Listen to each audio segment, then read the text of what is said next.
Assalamualaikum warahmatullahi wabarakatuh.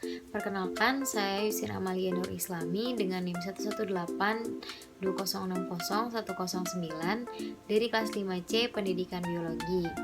Video ini dibuat untuk memenuhi ujian akhir semester pada mata kuliah Biokimia yang diampu oleh Ibu Sri Hartati MPD dan Ibu Eva Paujia MSI.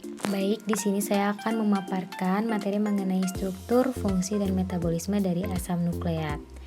Jadi, pada tahun 1869, Friedrich Miescher, seorang pemuda berkebangsaan Swiss ini mengisolasi inti dari sel darah putih dan menemukan bahwa inti mengandung suatu zat kaya fosfat, lalu dinamakan nuklein. Karena nuklein ini sifatnya asam, sehingga diberi nama asam nukleat. Asam nukleat sendiri adalah polimer yang terdiri dari banyak molekul nukleotida yang masing-masing terdiri dari sebuah gugus fosfat, gula pentosa, dan basa nitrogen. Ada dua jenis asam nukleat, yaitu ada DNA dan RNA. Selanjutnya ada fungsi dari asam nukleat. Yang pertama yaitu menyimpan informasi genetik. Selain itu, asam nukleat juga akan mentransfer kepada keturunannya, sehingga kandungan mineral, fosfor yang ada di dalam asam nukleat ini akan membantu dalam menjaga genetik dalam sel-sel tubuh. Jadi, tubuh akan terhindar dari segala serangan macam penyakit. Yang kedua, yaitu tempat untuk informasi genetik di dalam sel. Dengan adanya penyimpanan genetik yang baik, akan mendukung dalam pembentukan sel baru di dalam tubuh, dan akan menggantikannya dengan sel yang baru. Yang ketiga yaitu mengontrol sintesis RNA di dalam sel. Asam nukleat ini mengandung unsur DNA yang akan mengontrol fungsi tersebut dan memungkinkan untuk membantu dalam proses pembentukan sel baru di dalam tubuh. Jadi, sel mati ini akan diperbarui dengan adanya sel baru. Yang keempat yaitu pembentuk protein di dalam sel. Protein ini sangat dibutuhkan oleh tubuh untuk membantu organ dalam tubuh bekerja dengan baik. Jadi, dengan protein di dalam sel, memungkinkan untuk tubuh dapat tercukupi asupan protein yang dibutuhkan. Yang kelima, yaitu berperan dalam proses metabolisme dan reaksi-reaksi transformasi energi. Dan yang terakhir, yaitu sebagai koenzim, yaitu berperan dalam reaksi oksidasi reduksi dalam perpindahan asam asetat, zat gula, dan biomolekul lainnya. Sebenarnya untuk fungsi dari asam nukleat ini masih banyak, tapi di sini saya hanya memaparkan 6 saja. DNA dan RNA ini merupakan molekul besar yang terdiri dari 3 komponen utama. Yang pertama yaitu ada gula pentosa. Gula pentosa ini merupakan monosakarida yang memiliki 5 buah atom karbon.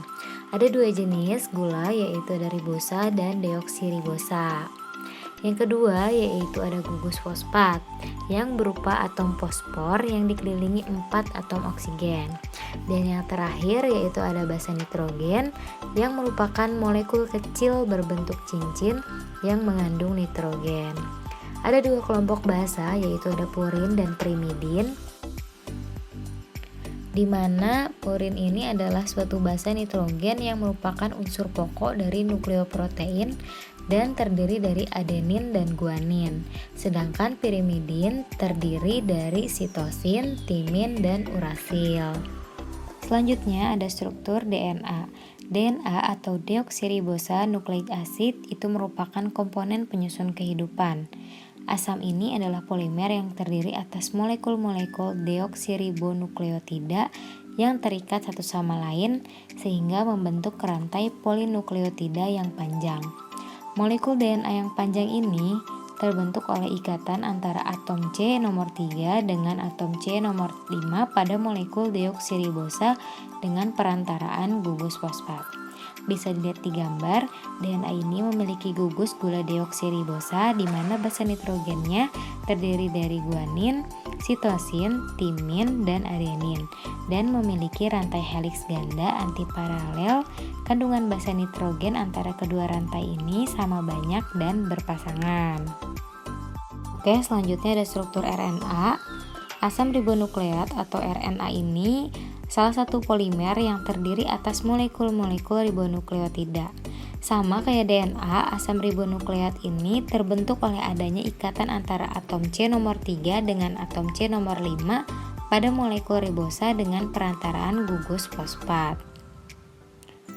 Berikut ini perbedaan antara DNA dan RNA, minimal ada 3. Yang pertama yaitu dari jenis gulanya. Gula yang menyusun DNA itu yaitu deoksiribosa, sedangkan pada RNA yaitu ribosa. Yang kedua yaitu jenis basa nitrogen. Basa nitrogen pada DNA itu ada A, G, C, dan T. Sedangkan pada RNA tidak ditemukannya basa nitrogen timin, tapi digantikan dengan urasil. Sehingga basa nitrogen pada RNA itu ada A, G, C, dan U. Selanjutnya yaitu untaian rantai. Pada DNA yaitu ganda, sedangkan pada RNA hanya tunggal saja. Pada DNA, rantai gandanya itu bersifat komplementer dan berpasangan, di mana G selalu berpasangan dengan C yang dihubungkan dengan 3 buah ikatan hidrogen. Sedangkan A selalu berhubungan dengan T yang dihubungkan dengan 2 buah ikatan hidrogen. Selanjutnya ada metabolisme asam nukleat. Metabolisme adalah semua reaksi kimia yang terjadi di dalam organisme, termasuk yang terjadi di tingkat seluler. Nah, metabolisme ini ada 2 arah lintasan, yaitu ada anabolisme dan katabolisme. Anabolisme memerlukan energi dari luar dan katabolisme menghasilkan energi dalam bentuk ATP. Anabolisme asam nukleat ini ada 2, yaitu biosintesis purin dan biosintesis pirimidin. Sedangkan katabolisme asam nukleat ini ada degradasi purin dan degradasi pirimidin. Oke, yang pertama yaitu ada sintesis nukleotida purin. Nukleosida purin ini terdiri dari adenosin monofosfat dan guanosin monofosfat.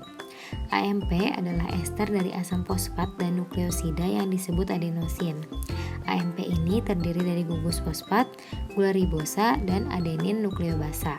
Sedangkan GMP adalah ester dari asam fosfat dengan nukleosida guanosin. GMP ini terdiri dari gugus fosfat yaitu gula pentosa ribosa dan guanin nukleobasa, sehingga disebut monofosfat ribonukleosida. AMP dan ADP ini disintesis dari IMP atau inosin monofosfat. Pada sintesis purin ini yang pertama yaitu pembentukan IMP.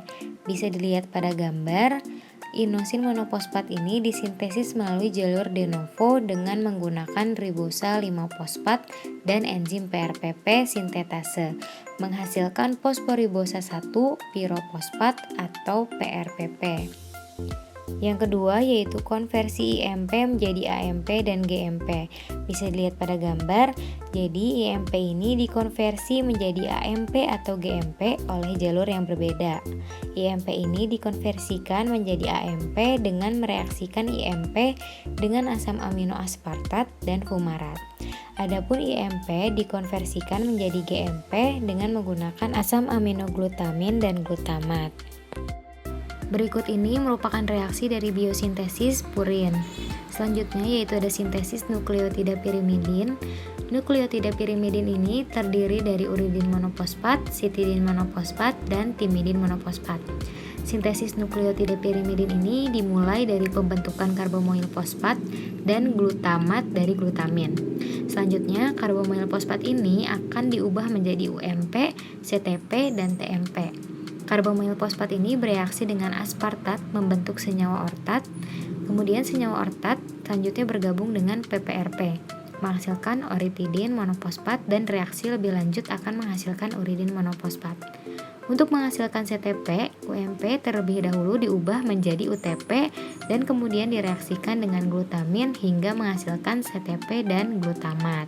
Berikut ini merupakan reaksi dari metabolisme de novo nukleotida pirimidin.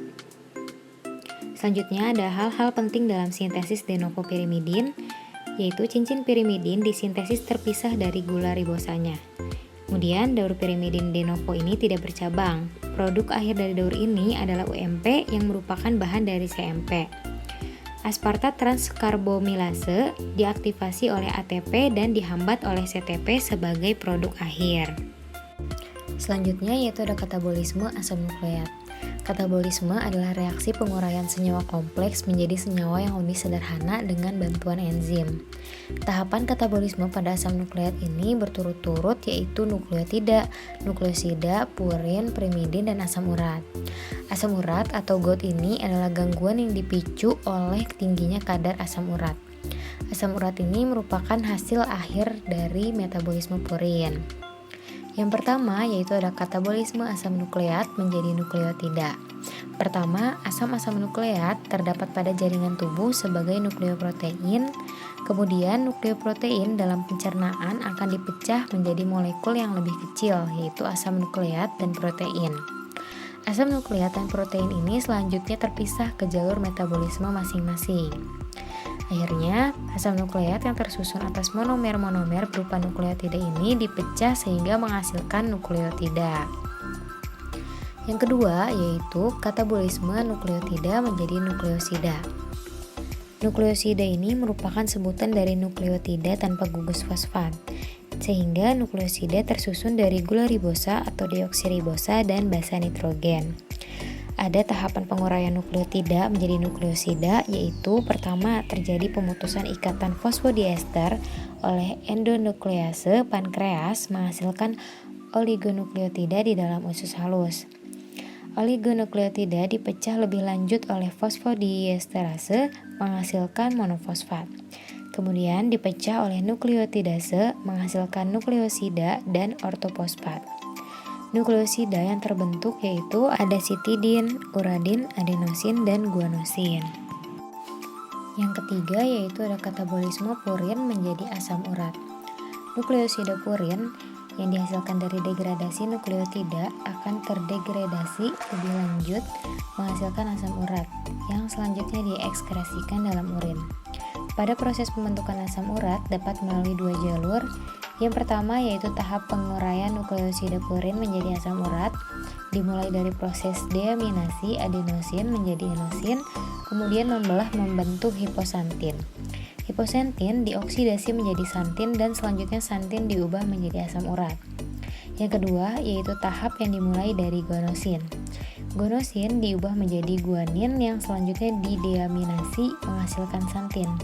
Dan langkah selanjutnya, santin dioksidasi menjadi asam urat. Dapat dilihat pada gambar berikut yang merupakan reaksi dari penguraian nukleosida menjadi asam urat. Asam urat atau gout adalah gangguan yang dipicu oleh tingginya kadar asam urat. Asam urat ini merupakan hasil akhir dari katabolisme purin. Purin berasal dari makanan dan hasil sintesis dari karbon dioksida, glutamin, glisin, dan asam folat. Di sini ada beberapa faktor yang dapat memicu naiknya kadar asam urat di dalam darah, yaitu seperti makanan berzat purin tinggi yang dikonsumsi seperti jeroan hewan, makan makanan laut seperti kerang, kepiting, ikan teri, ikan makarel. Nah, selain makanan, penumpukan asam urat juga dapat disebabkan karena mengkonsumsi minuman manis bersoda, baik gula buatan maupun gula alami. Dan minuman alkohol yang merupakan faktor dominan terhadap kadar asam urat. Selanjutnya yaitu ada faktor genetik.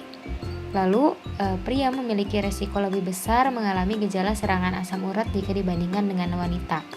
Karena hormon estrogen pada wanita ini mampu menurunkan kadar asam urat serta memperlancar pembuangannya melalui ginjal. Sedangkan kadar asam urat di dalam tubuh pria itu meningkat selama masa puber. Lalu yang terakhir ada degradasi pirimidin. Pada katabolisme pirimidin terjadi reaksi-reaksi sebagai berikut. Yang pertama, konversi sitidin menjadi uridin oleh enzim sitidin deaminase. Dan yang kedua, yaitu fosforilasi deoksitimidin menjadi timin dan deoksiribosa 1-fosfat. Alhamdulillah, sekian dan terima kasih. Mohon maaf apabila masih banyak kekurangan. Wassalamualaikum warahmatullahi wabarakatuh.